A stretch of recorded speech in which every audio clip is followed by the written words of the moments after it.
All right, hello, Western World History classes. It's time to get started with Chapter 16, Section 3. So, of course, you guys got the slides printed in front of you for both Sections 3 and 4. We're going to go over Chapter 16, Section 3 for this particular video over the Holocaust and Hitler's final solution. So, let's get started. Don't forget, have these slides printed off, and don't forget to look tomorrow for the next webcast over Chapter 16, Section 4. All right, so let's get moving. Now, the roots of the Holocaust. Unfortunately, Hitler did not invent anti-Semitism, all right? And he was using Jews as a scapegoat because, unfortunately, this was something that had been done on lesser levels for centuries in Europe.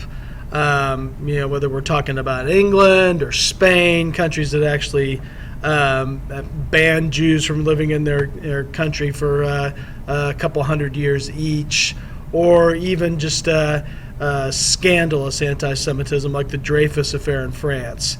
Russia had numerous pogroms. Anti-Semitism was everywhere.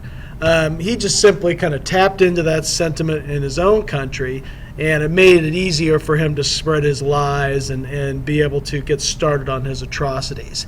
Now, obviously, Hitler takes this thing way miles further than anybody else in Europe had ever even considered. All right, but there was a history in Europe of Christians being suspicious of Jews and people of the Jewish religion.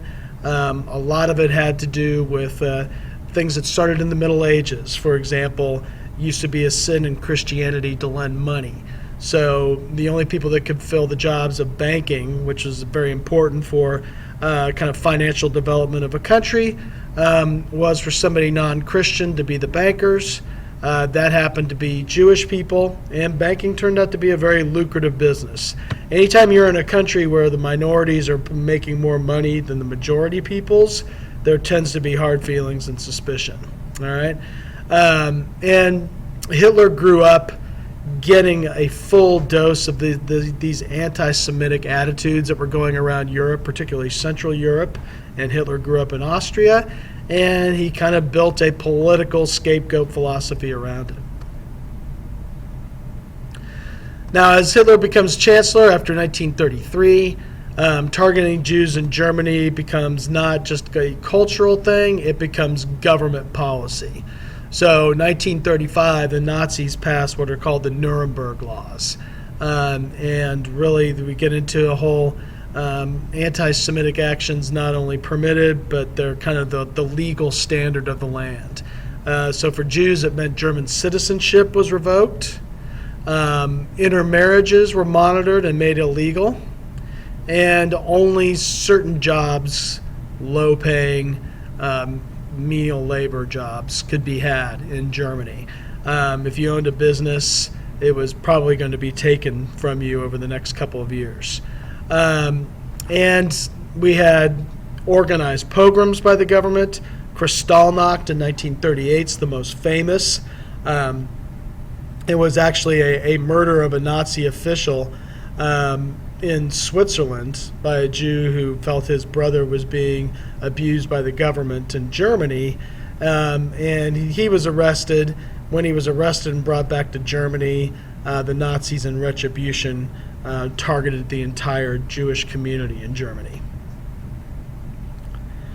As we go on past it and get later and later in the 1930s, times are getting even more grim. After Kristallnacht, many Jews see that it is time to get out. It's only going to get worse, and things aren't, it's not the usual anti-Semitism. Their lives are in danger. And this is when kind of the rest of the world has part of the blame to bear for the Holocaust. So many Jews attempt to leave Germany, but they're stopped by other countries. All the stories of boats setting sail out of Germany and no place where they're allowed to dock, including the United States, Great Britain, or France, because no one wants to take them in. and people just didn't see what the overall danger was, and they kind of hid behind immigration policy rather than doing the right thing. So with Hitler, who was willing to get rid of his Jewish populations by them leaving, the next step that he takes, since no one's taking them, is to separate out the Jewish population, putting them in ghettos. And this is within Germany. He's going to do this straight away when he takes over Poland in 1939. And in the ghettos, he deliberately made conditions bad enough to kind of kill the weakest and the oldest off in the Jewish population. So if you're like a senior citizen over the age of 70, a real little kid, or somebody who has any kind of health problems, the conditions in the ghettos were grim enough that they were probably going to kill you off. It isn't until World War II starts that we come up with a whole thing called what Hitler and the Nazis called the final solution. And this was Hitler's grand plan to purify the Aryan race within Europe, and make Europe a safe place for the real pure German to live. That was his kind of twisted philosophy. And basically the final solution was genocide, planned genocide against all non-Aryans.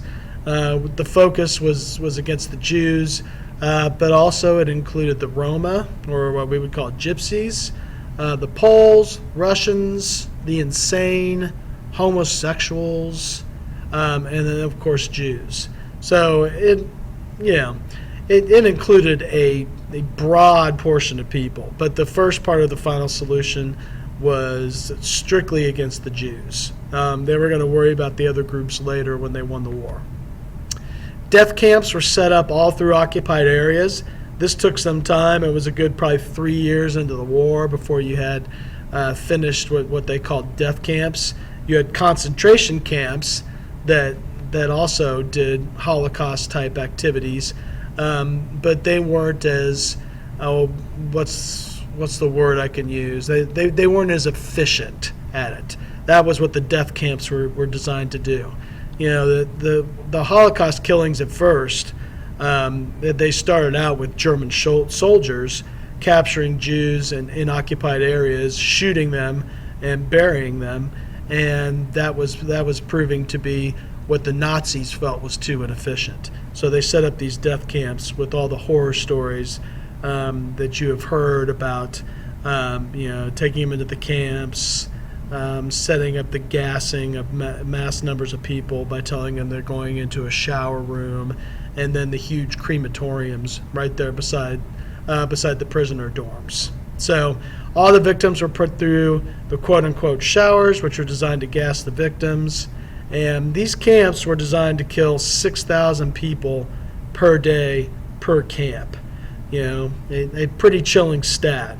And the fact that they devoted so much time and resources to this is just, it'll make you sick. Here are the final numbers. Of course, 6 million Jews in total were killed during the Holocaust. A huge percentage of the Jewish population in Europe, they were all but pretty much wiped out. As you can see here, Poland was one of the main victims, and they had one of the largest Jewish populations. When they were part of Russia, this is the area where most of the Russian Jews lived. So 3.3 million Jews lived in Poland. Over 2.8 million of them were killed. So the percentage of surviving Jews from Poland was only 15%. It goes on down the line. The Soviet Union was the second largest with 2.1 million, and 1.5 million Jews were killed there. That's 29% survival rate. And in Germany is the only other country, although the numbers are way smaller because the numbers of Jews living in Germany was way smaller, the percent surviving was equally as small as Poland and the Soviet Union. Just a terrible era in history, and one that Hitler bears all the responsibility for and his Nazi party, but the rest of the world should have been more vigilant should have known about this stuff, gotten some sort of intelligence, and also kind of done more to help Jews that were trying to escape Germany before the war even started. Now we're going to go over section 4, chapter 16 tomorrow, and I will have the video link put up on tomorrow's calendar. Thanks.